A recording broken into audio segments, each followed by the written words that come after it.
Good morning বন্ধুরা, আমি পায়েল চলে এসেছি একটা নতুন ব্লগ নিয়ে তোমাদের কাছে। দেখো, আজকে সকালবেলা টিনটিনকে আমি স্কুলে দিতে গিয়েছিলাম। ওর বাবি যেহেতু নেই, তাই আমি দিতে গিয়েছিলাম। মাঝে মাঝে আমি যখন যাই, আমি আর ঘরে আসি না, একেবারে টিনটিনকে নিয়ে আসি, কারণ স্কুলটা তো অনেকটাই দূরে।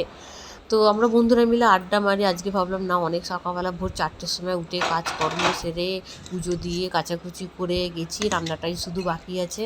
তা দিদি বাড়ি থেকে একটু রেস্ট নিই, একটু যাও রেস্ট নিলাম। তারপর দিদি বললো সব রান্না হয়ে গেছে, মাছের ঝালটা একটু বাকি আছে, একটু করে দে না। আমি বলছি ঠিক আছে, করে দেওয়া যাক, বসেই তো আছি। চলো, আমি রান্নাঘরে চলে গেলাম।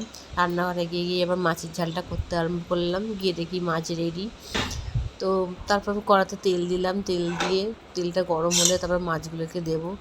দেখো, আমি মাছের ঝালে তো খুব একটা মশলাপাতি ইউজ করি না, নর্মাল শুধু হালকাভাবেই করি। পেঁয়াজ, রসুন, টমেটো আর হলুদ গুঁড়ো, লঙ্কা গুঁড়ো, নুন যেমন ব্যবহার করি। কারণ এতেই তোমার একটু কম মশলাতেই এত ভালো মাছের ঝাল হয় যে তুমি বলতে পারি যে তুমি পুরো ভাতটা মাছের ঝাল দিয়েই খেয়ে নিতে পারবে। দেখো, এখানে পেঁয়াজ, টমেটো, রসুন নিয়ে আমি বসে পড়েছি। এবার পেঁয়াজটাকে আমি গ্রেট করে দিচ্ছি, খোসা ছাড়িয়ে। তারপরে কড়াতে দিয়ে দেবো তেলেতে পেঁয়াজ রসুনটাকে, তারপরে টমেটো দেবো। দেখে এখানে আমার জামাইবাবু আবার পাশেই একটা গ্যাস জ্বালিয়ে চা বসিয়ে দিয়েছে। দিদি বেরোবে, চা খেয়ে যাবে। জামাইবাবু প্রতিদিনই দিদিকে চা করে খাওয়া, শুধু চা নয়, মাঝে মাঝে এই ব্রেড টেড এগুলো নিজেই বানিয়ে নেয়। খুব ভালো চাও করে। আজকে চাটা জামাইবাবুর হাতেই খেয়েছি আমরা। এখন আমি একদিকে রান্না করছি, একদিকে জামাইবাবু, একটা গ্যাসে জামাইবাবু চা করতে বললে বসে গেছে। চা করে তার থেকে বেশি রান্নাঘরে ঘুরপাক খায়।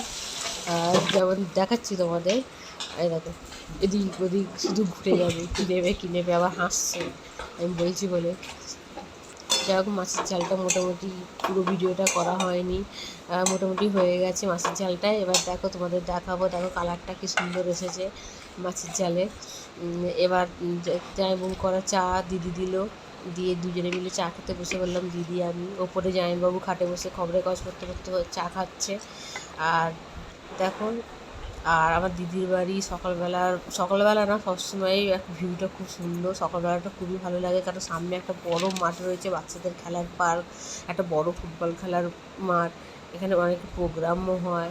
দেখো, এবার দিদির বাড়ি থেকে এবার বেরিয়ে পড়েছি ফিরেছে টিনটিনকে আনতে। দিদির বাড়ির রাস্তা এটা।